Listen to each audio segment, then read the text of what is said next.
bom dia. É um prazer estar falando com todos vocês, ouvintes da FM CDB, do Papo das 7. Realmente entrou pro meu currículo essa proeza. Mas fazer o quê? Melhor assim do que do outro jeito. Com certeza, senador, com certeza. E vamos começar falando sobre isso já, porque talvez seja o tema que mais desperta dúvida nas pessoas. Como foi esse processo do senhor descobrir que estava com a Covid-19? Quais foram os sintomas? Como o senhor lidou com tudo isso? Bom, primeiro é bom explicar para as pessoas o seguinte: em cada um ela manifesta de uma maneira. Sim. Os primeiros sintomas, os primeiros sinais. Comigo foi uma leve dor de cabeça que não passava, dor no corpo, prostração, ou seja, prostração quer dizer a pessoa não fica sem vontade de fazer nada, largada assim, e febre. Quando eu vi que a minha febre batia 38,7, eu me assustei. Sim. Porque eu sou médico e febre é um dos sinais assim, mais evidentes de alerta do corpo da gente. E aí, nesse dia que a minha febre bateu isso, o secretário de comunicação do Bolsonaro, Fábio Van Garten, anunciou que estaria com o vírus. E esse cara viajou atrás de mim, na poltrona de trás. Aí eu falei, pronto, só faltava essa, vai ver que eu peguei esse negócio. E chamei o pessoal do serviço médico para poder fazer o teste em mim. Fizeram, deu positivo.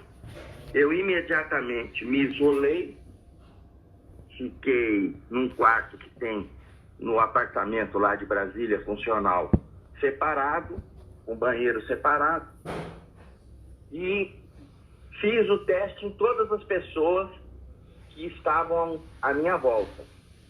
Minha esposa, minha filha, a moça que cuida da gente lá, sim, os funcionários do gabinete. E graças a Deus, nenhum deles positivou. Com isso, eu pedi para minha esposa e minha filha vir embora para Campo Grande. E eu fiquei lá na quarentena, curtindo aí esse coronavírus por 21 dias. E graças a Deus, o último exame derradeiro que eu fiz deu negativo. Até meu sangue eles querem pegar para poder fazer as experiências lá da vacina. Hoje o senhor já se encontra 100%, senador? 100%. Muito bem. Mas aquela história, gato escaldado tem medo d'água fria. Sim. Só fala, você não pega mais. Eu falei, deixa eu quieto aqui. Tá certo, senador. Bom, como eu disse, o senhor é um parlamentar, é um senador, médico, contraiu o Covid-19. Eu queria saber da opinião do senhor.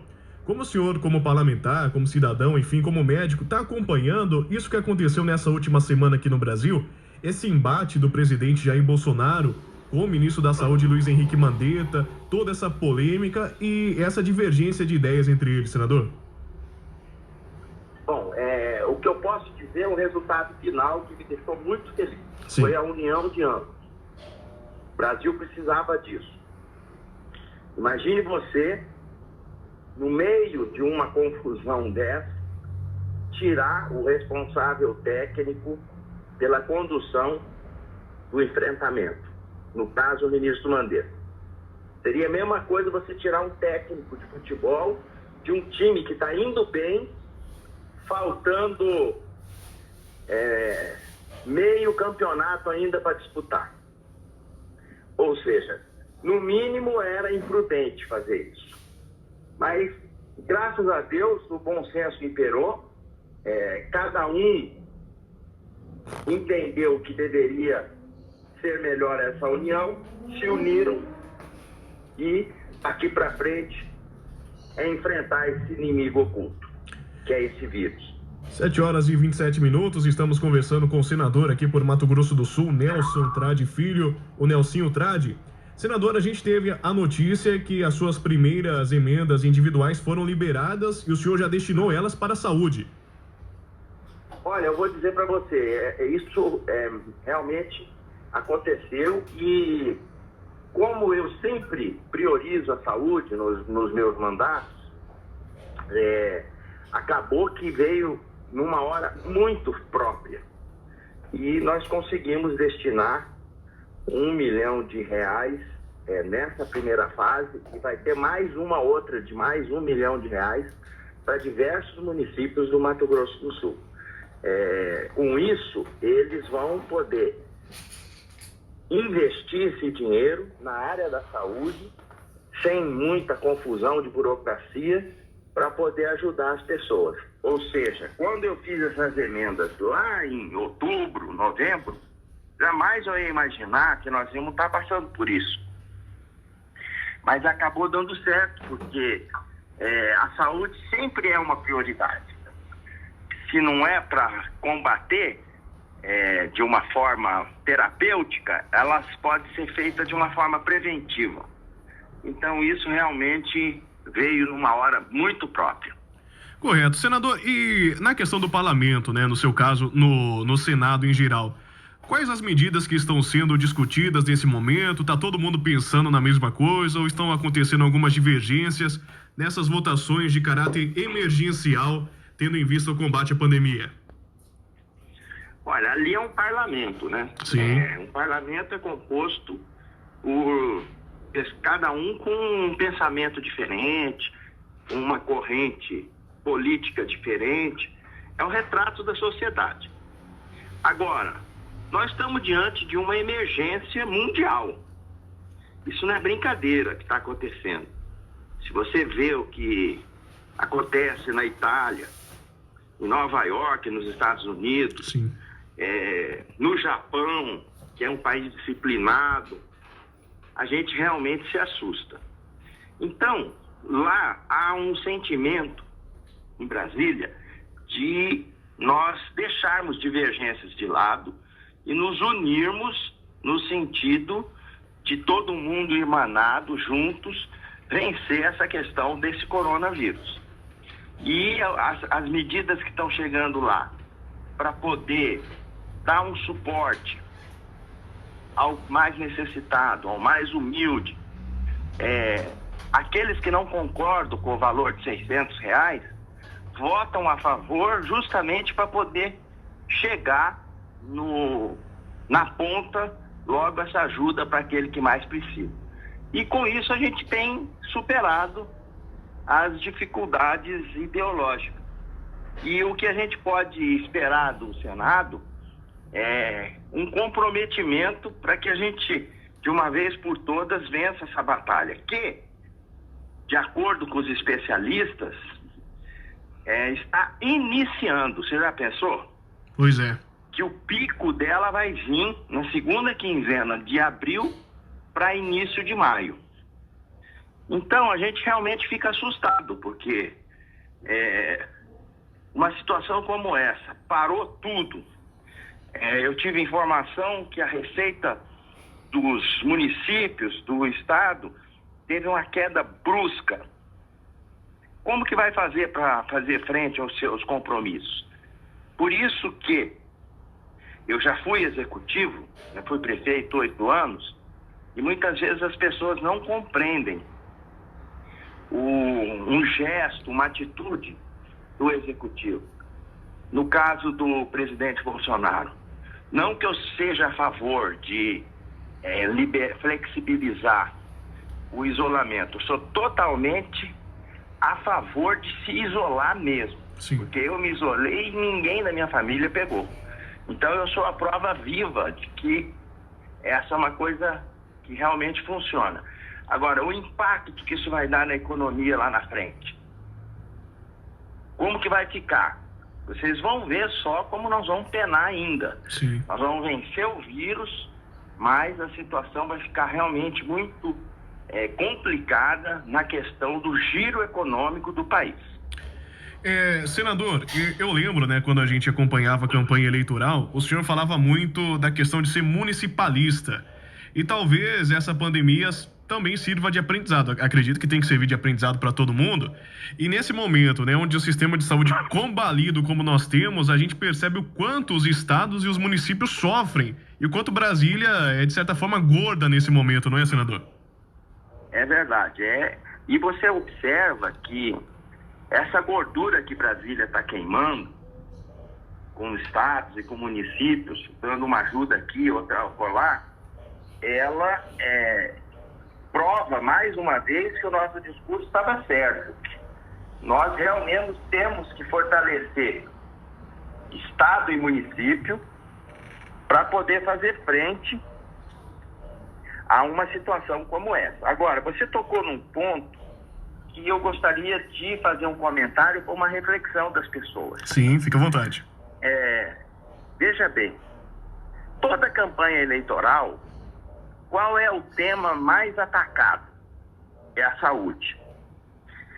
Se nós, o tal do nosso SUS, se nós não tivéssemos uma rede pública do Sistema Único de Saúde, como nós temos, bem arregimentada, bem espalhada, pelo menos isso ela é.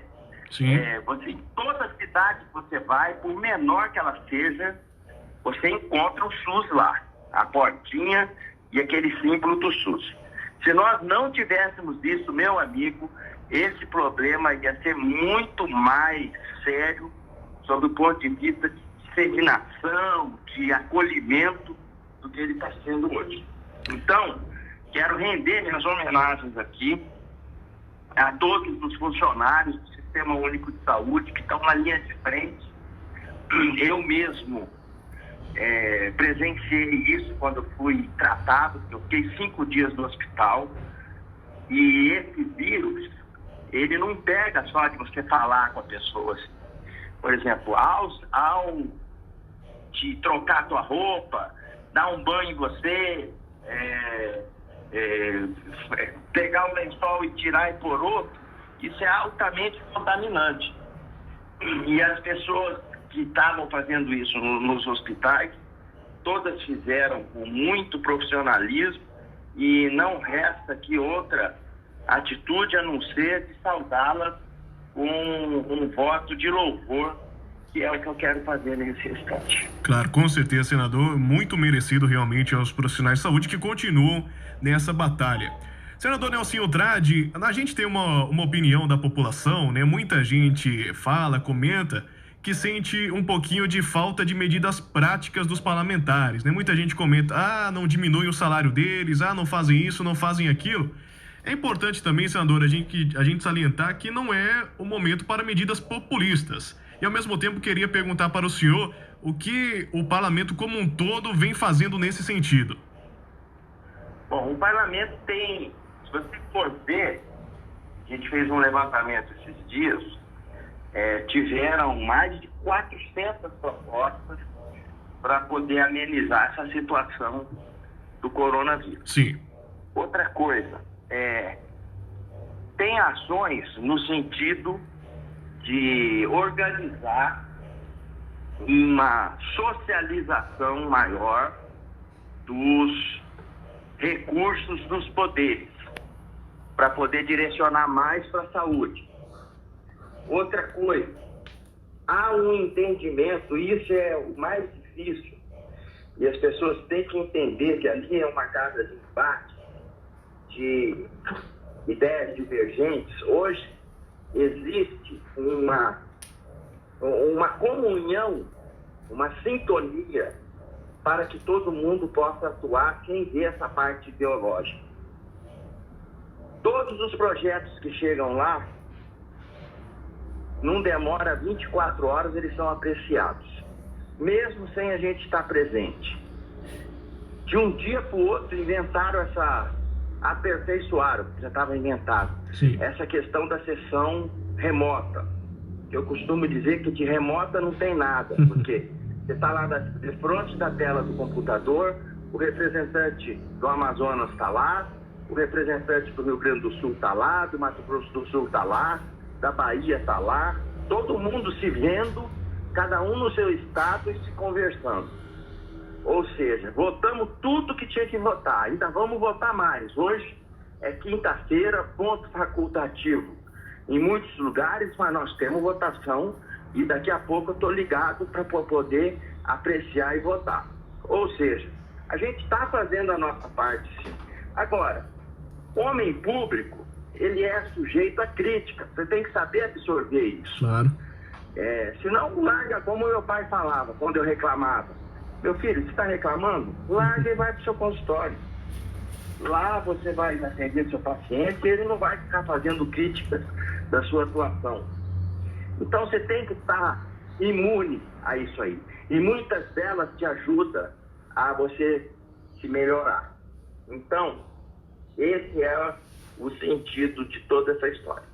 Senador Nelsinho Trade, senador aqui por Mato Grosso do Sul, muito obrigado pela sua participação e disponibilidade aqui com a FM e o CDB. Estamos sempre à disposição, viu? Eu que agradeço, obrigado aí por essa oportunidade. Você realmente me pegou num dia tranquilo e estamos juntos aí para poder levar essa mensagem de otimismo que eu estou, para que a gente possa vencer essa questão. Agora, com essa novidade do protocolo aceito pelo Ministério da cloroquina, a gente espera que essa doença possa ter um enfrentamento sob o ponto de vista medicamentoso melhor do que ela estava tendo. Porque quando eu fiquei internado, o meu médico olhava para mim e falava: não tem remédio para te dar. Eu falei: mas nem um soro, não tem. Tem que esperar o seu organismo reagir. E aí eu lembrava de um ensinamento de um professor meu que falava assim: a maior prova da existência de Deus é o seu corpo humano. Ele é muito perfeito. E eu me agarrava nisso e na fé que eu tenho para poder ficar curado. Então, muito obrigado pela entrevista. Um bom dia a todos os ouvintes da FM CDB. Valeu, senador. Muito obrigado. 7h40.